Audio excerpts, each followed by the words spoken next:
Hey guys, and welcome back to Misha's Corner. Today I'm going to show you how to make this super simple hood style lasagna, okay? Easy to make, you can't mess it up.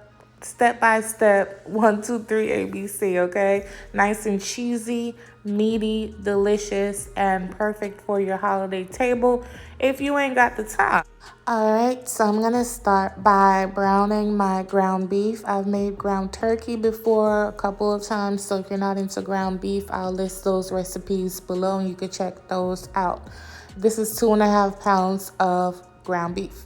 So now what you want to do, you want to break it up, get it nice and minced down. I was standing here, God only knows how long. It's been so long since I made some ground beef into something that, you know, I was just standing here forever, y'all. And it wasn't even frozen. But yeah, so today I chose to do ground beef. So here's the beef. Once it's nice and brown, look at all that fat and whatever else gunk. I decided to remove it this time because this was not like the super high quality ground beef. And it was also 85.15. And so that's why I removed it. If you see my previous videos of whatever pasta I made with beef, I never remove it because it's always just enough fat to saute down the veggies and stuff. So I'm going to add garlic, peppers, onions, and my little spice blend. Remember, all ingredient measurements will be in my description box. Make sure you guys check this out. This is not the typical Italian lasagna. Like I said, it's given very much hood. It's given very much the one I grew up on in the US of A. It's giving use what you got in your cabinet and in your house. That's what it's giving. It's not the one I learned in culinary school. Okay, we're not doing that today. So now this is the pasta sauce that I'll be using. You can use the one that you prefer, especially if you're really on a budget. But this is only $2.99 anyway. This one was not expensive. This one was $2.99. I just wanted to try something new. And then I also used the Kroger brand as well because, honey, I needed some more pasta sauce. And that's what I had, so I used it. Add a little water to the bottle. You know how that goes. Rinse it out and pour it down in there. You want to mix this up. Make sure you taste it for seasonings and spices as needed. I didn't need any more, so I didn't add it. I covered it and allowed it to cook for 20 to 25 minutes, and this is how it looked. Look how amazing this sauce looks like. It looked like I made it from scratch. Okay? But this sauce was amazing, delicious, but it did need a pop, honey. It needed a pick-me-up. And so I added some pickled jalapeno juice, and it skyrocketed, honey. It gave it everything I needed it to give. Okay, so shut that off, put it to the side, and now I'm going to work on the ricotta mixture. So I looked in my refrigerator. I didn't have no parsley, so we're going to use thyme today. When I was in the store getting everything together, I forgot it. And listen, it is what it is. This is the very big tub of the ricotta, so I'm not going to use the whole thing. I feel like it's a little bit too much.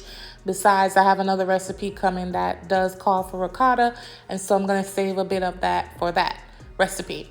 I added my egg. I added Parmesan cheese. I was not skimpy with that Parmesan at all.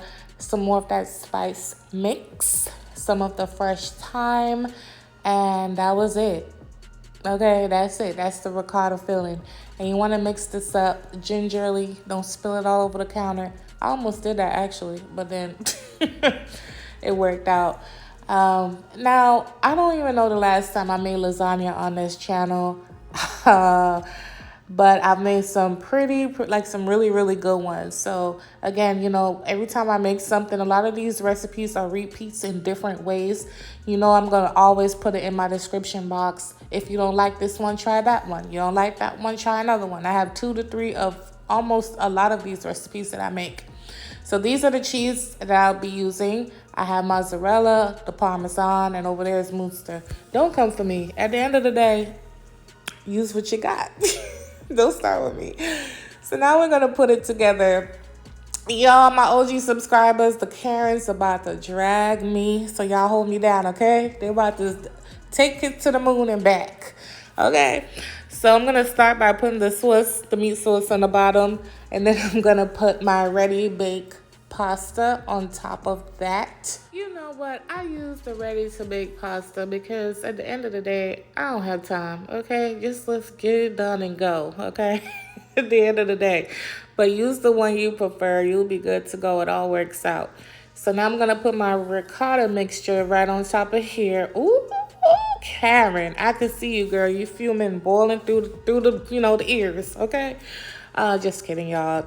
Layer this however you want to. This is just how I chose to do it. It is what it is. And now I'm gonna add some meat right on top, y'all. This meat mixture, the smell. I think it's the spices that I used and that pasta sauce. That pasta sauce is actually really good, but it smells great. Now I'm gonna add my mozzarella right down in here. Just like this, you can use the bag stuff. This stuff was on sale in Aldi, and that's why I got it. It's simple. You want the bag stuff that's $1.99, go get it. Like, it's whatever. So you want to put another layer of the pasta, of the noodles, pasta, whatever you call it. And you're good to go. And now the final layer of meat. You could do up to 3 layers here as well, you guys. I just wanted to do 2 of the noodle layer because I didn't want it to be too thick, but it's totally up to you. Of course, you want to top this whole entire thing with cheese, as much cheese as you prefer or the Lord allows, honey.